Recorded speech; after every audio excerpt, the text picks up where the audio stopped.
Something walks whistling past my house every night at 3:03. Every night, no matter the weather, something walks down our street whistling softly. You can only hear it if you're in the living room or the kitchen when they walk by, and it always starts at exactly 3:03. The sound starts faint, somewhere near the beginning of the lane near the Carson place. We're towards the middle of the street, so the whistling moves past us before fading away in the direction of the cul-de-sac. When I was younger, my sister and I would sneak into the kitchen some nights to listen. Mom and Dad didn't like that, and we'd catch hell if they found us out there, but they were never too hard on us since we always stuck to the one big rule. Don't try to look at whatever was whistling. My neighborhood is a funny place. I've lived here since I was 6 and I love it. The houses are small but well kept, good-sized yards, plenty of places to roam. There are a lot of other kids here my age. I turned 13 back in October. We grew up together and would always play foursquare in the cul-de-sac, or roam around from back porch to back porch in the summer. This was a good place to grow up. I'm old enough to see it. And there's only the two strange things here, the night whistling and the good luck. The whistling never bothered me much. Like I said, I couldn't even hear it from my bedroom. But Mom and Dad don't like talking about it, so I've stopped asking questions. My dad is a strong guy, tall and calm. He has an accent since he moved to the US as a kid. His family, my grandparents, they're from the islands. That's what they call it. My dad, the only time he isn't so calm is if the whistler comes up. He talks a little quicker then, eyes move faster, and he tells us not to think about it so much and to always remember the one rule, the big rule. Don't try to look outside when the whistler goes past. Not that we could look even if we wanted. See, there are shutters on the inside of every window. Thick pieces of heavy canvas that pull down from the top and latch to the bottom of the window frame. Each latch even has a small lock, about the size of what you'd find on a diary. My dad locks those shutters every night before we all go to bed and keeps the key in his room. My mom, I don't know what she thinks about the whistling. I've seen her out in the living room before at 3:03 when the sound starts. I could see her if I cracked my door open just an inch to peek. She's not out there often, at least I haven't caught her much, but once or twice a month I think she sits out there on our big red couch just listening. The whistler has the same tune every night. It's cheerful, da-da-da-da-da-da-dum, da-da-da-da-da-dum. Remember how I said there are two odd things about where I live? Well, besides our night whistler, everyone in my neighborhood is really lucky. It's hard to explain, and Dad doesn't like us talking about this part much either, but good things just seem to happen to people around here a lot. Usually, it's small things, winning a radio contest or getting an unexpected promotion at work, or finding some arrowheads buried in the yard, you know, the authentic kind. The weather is pretty good and there's no crime, and everybody's gardens bloom extra bright in the fall. A million little blessings, I've heard my mom say about living here.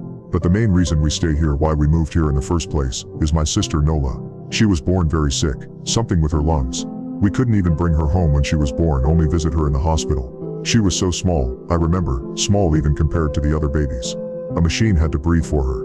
We moved into our house here to be closer to the hospital. As soon as we moved here, Nola started getting better. The doctors couldn't figure it out, they chalked it up to whatever they were doing, but we all could tell they were confused.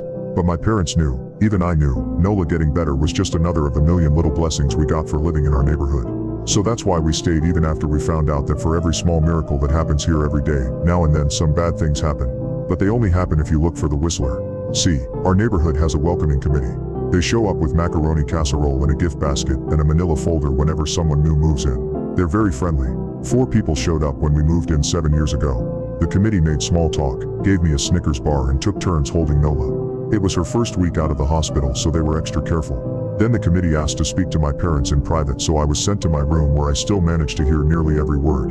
The welcoming committee told my parents about how nice the neighborhood was, really exceptionally, hard to explain kind of nice. And then they told my parents about the even harder to explain whistling that happened every morning at 3:03 and ended at the tick of 3:05. The group, our new neighbors, warned my parents that the whistling was quiet, would never harm or hurt us, as long as we didn't look for what was making the sound. This part they stressed, and I pushed my ear into the door straining to hear them. People who went looking for the whistler had their luck change, sometimes tragically.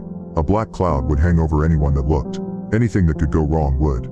The manila envelope the committee brought over contained newspaper clippings, stories about car crashes and ruined lives, public deaths and freak accidents. Not everyone dies, I heard the head of the committee tell my dad. But the life goes out of them. Even if they live, there's no light in them ever again, no presence. My mom, I could tell she wasn't taking it seriously. She kept asking if this was some prank they play on new neighbors. At one point my mom got angry, accused the committee of trying to scare us out of our new home, asked them if they were racist on account of my dad being from the islands. My dad calmed her down, told her he could tell our new neighbors were sincere and they were just trying to help us. He explained that he grew up hearing these kinds of stories from his mom and that he knew there were strange things that walked among us. Some of those strange things were good and some were bad, but most were just different. After the committee left, Dad went out to the hardware store, bought the canvas blinds, the latches and the locks and installed them on every window in the house after dinner. That first night in our new house, I crept out of my room at 3 a.m., only to find my dad awake sitting on the living room couch, holding my baby sister. My dad held up his finger in a shiz motion, but patted the couch next to him. I sat and we waited. At exactly 3:03 we heard the whistling. Da da da da da da. Da da da da da. It came and it went just like our neighbors said. The whistling returns each night, and we never look, and we enjoy our million little blessings every day. Nola breathes on her own, and she's grown into a strong, clever girl. My dad even joined the welcoming committee. We don't get new neighbors often. Why would anyone want to leave? But when a new family moves in, my dad and the committee bring them macaroni casserole, a gift basket, and the manila folder. I can always tell by the look on my dad's face when he comes back, if the family took the committee seriously, or if we'd be getting new neighbors again, very soon. Not long ago, a family moved in directly next to us. The previous owner, Miss Maddie, passed away at age 105. She'd lived a good long life. Our new neighbors seemed like they'd fit in just fine. They believed the welcoming committee, took my dad's advice about the locking shutters since they had a young child of their own. Whatever newspaper clippings were in that manila envelope, whatever evidence, my dad never let us see, but I imagine it must have been awfully convincing since our neighbors got along with no issues for the first month.